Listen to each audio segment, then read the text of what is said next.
ரெண்டு வேலை வந்து தக்காளி சாப்பாடு ஒன்று சாப்பாடு ஒன்று. சரி நல்லா செலவுஞ்சாமியா செலவுஞ்சாமி நல்லா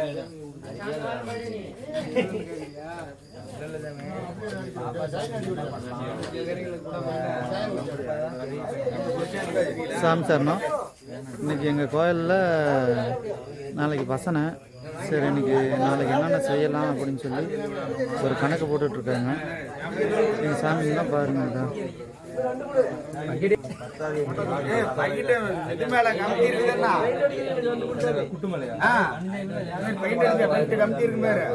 உள்ள கேட்டு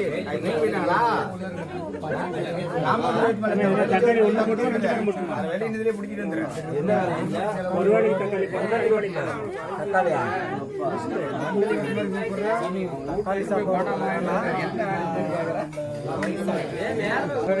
கோயிலெலாம் சுண்ணம் பிடிக்கிற வேலை எல்லாம் மம்பரமாக நடந்துட்டு இருக்குது.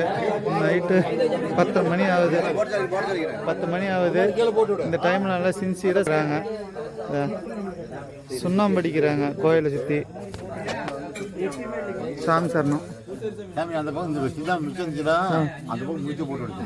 அதில் ஃபுல்லாக அடிச்சு விட்டுடலாம். இல்லை சாமி இந்த சைடில் அதுதான் அந்த சைடில் மீதி இருந்துச்சுன்னா அடிச்சு விட்டுடலாம். அந்த சைடு உங்கள் கோயிலும் தலை வரைக்கும். சரி அந்த ஓரத்துக்கு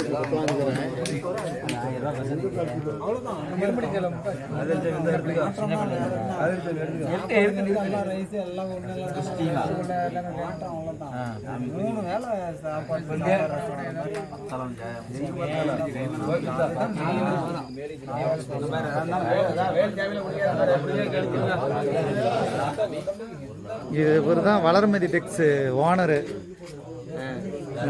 பார்த்துக்காங்க. எட்டிக்கட்டு மேட்லேயே பெரிய சீலை வியாபாரி யாருன்னா இவர் தான். இவர் அச்சு பணிக்கு போறாரு.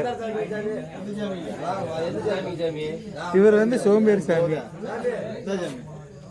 அது பார்க்குறாங்க அந்த சாமி என்னாச்சும் கொடுக்குமா கொடுக்காதான்னு அந்த சாமி பார்த்துட்டே இருக்குது. எனக்கு டீ கொடுப்பாங்களா கொடுக்க மாட்டாங்களான்னு அந்த சாமி ஏக்கத்தோட பார்க்குது.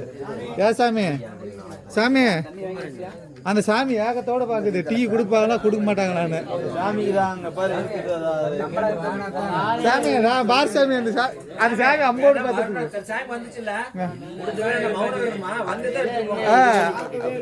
பாரு இந்த சாமி பாரு சிரிப்பு பாரு.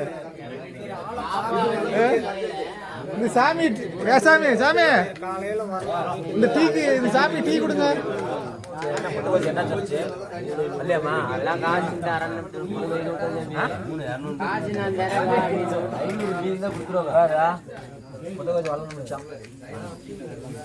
அடுத்த வருஷம்லாம் ஐயோ பதிவு பண்ணிக்கிட்டோம்.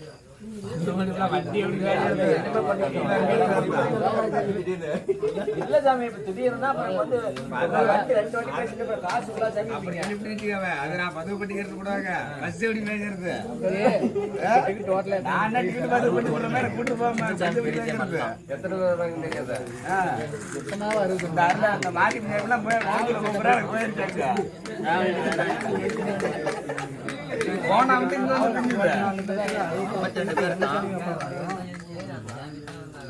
இந்த சாமி சமையலுக்கு எழுது.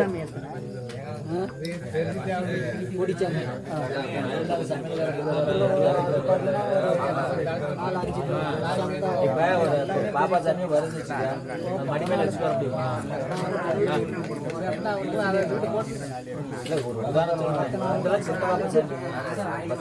அஞ்சாவது படிக்கிற பிள்ளைங்களும் ஒரு 1/2 டிக்கெட் போட்டுருக்கோம்.